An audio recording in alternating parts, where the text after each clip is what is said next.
And welcome back here to Live Now from Fox. I'm Andrew Kraft. What I want to put up right now, we do have a live picture there outside the D.C. jail. You see there some of these D.C. Metropolitan Police officers standing by because earlier there was a throng of reporters and supporters alike in response to what President Trump did last night from the Oval Office, signing pardons for approximately 1,500 convicted in connection with the January 6th Capitol riot.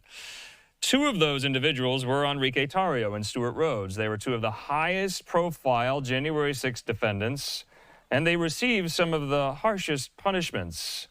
Now remember, this became the largest investigation in Justice Department history. Rhodes of Granbury, Texas, was serving an 18-year prison sentence, and Tarrio of Miami was serving a 22-year sentence after they were convicted of orchestrating plots to stop the peaceful transfer of power after Trump lost the 2020 election to President Joe Biden. Now, you'll remember they were convicted on this very rare charge of seditious conspiracy. Well, Stuart Rhodes spoke with reporters, this is very brief, outside of the jail after his release. Let's watch. Oh, we knew that was coming because he promised it. You know, promises made, promises kept. So we knew it was going to happen. I had no doubt it was going to happen. I think it's a good day for America that all the wrongs are being undone. So none of these people should have been here in the first place. None of them were ever tried in a fair trial. You're presumed innocent until proven guilty. Another proven guilty in front of a fair jury. I think Trump did the right thing. President Trump did the right thing by letting these guys out and pardoning them because they did not get a fair trial. And that's not on him. That's on the DOJ. You run a fair system and run fair trials. That's one thing. If you don't do that, don't be surprised if you don't enforce the presumption of innocence.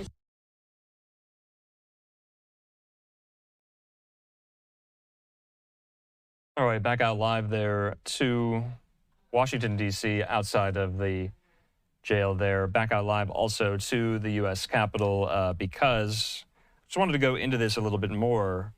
Now, both Rhodes and Tarrio's attorneys confirmed to the Associated Press today that they had been released hours after Trump pardoned, commuted the sentences of, or ordered the dismissal of cases against all the 1,500-plus people who were charged with federal crimes in the riot. Trump's action paved the way for the release of extremist group leaders convicted in major conspiracy cases, as well as people who violently attacked law enforcement officers defending the Capitol. Trump said the pardons will end a, quote, grave national injustice that has been perpetrated upon the American people over the last 4 years and begin a, quote, process of national reconciliation. Well, I have in front of me a statement in from House Minority Leader Hakeem Jeffries, the Democrat from New York. He said this: House Republicans are celebrating pardons issued to a bloodthirsty mob that violently assaulted police officers on January 6, 2021. What happened to backing the blue? He says far-right extremists have become the party of lawlessness and disorder. He says don't ever lecture America again about anything. Well, Trump was asked about these pardons just today in a back and forth with reporters there in the Roosevelt Room of the White House. Matt Visor at the Washington Post with this tweet saying President Trump asked whether there is space for the Proud Boys in the political conversation. Trump says, well, we'll have to see. They've been given a pardon. I thought their sentences were ridiculous and excessive. So that was Trump responding to some follow-up questions about some of the criticism he's been getting over this carte blanche, en masse, blanket pardoning of all those charged in connection to the January 6th Capitol riot. I believe there are some carve-out exemptions for several, though the obviously bulk, the majority of those, their sentences either commuted, their cases dismissed, or outright pardoned. In the meantime here, Senate Democrats, in their daily press briefing on the Hill there, spoke about this and other reactions to some of these executive orders here. Let's listen. It's clear Donald Trump's golden age is not for the working and middle class. In fact, it's a golden age for special interests, for wealthy elites, and for corporate executives of big corporations. On day one, Donald Trump signed over 150 executive orders dismantling years of progress on lowering costs for American families, on energy jobs, on lowering prescription drug prices, public health and public safety. With a flick of a pen, President Trump took steps to make it harder to enroll in health care and made Medicaid more restrictive. He even made it harder for Americans to save on prescription drugs. He made it a golden age for big pharma and big pharma executives. He cleared the way for big oil polluters and halted leasing of offshore wind farms, making it a golden age for oil company executives. Nothing that President Trump did on day one lowered grocery prices. Nothing helped Americans achieve their dream of owning a home.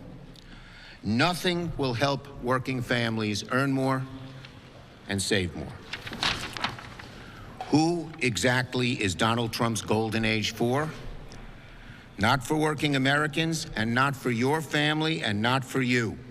President Trump's golden age is one for America's biggest drug companies, who now can worry less about lowering their prices.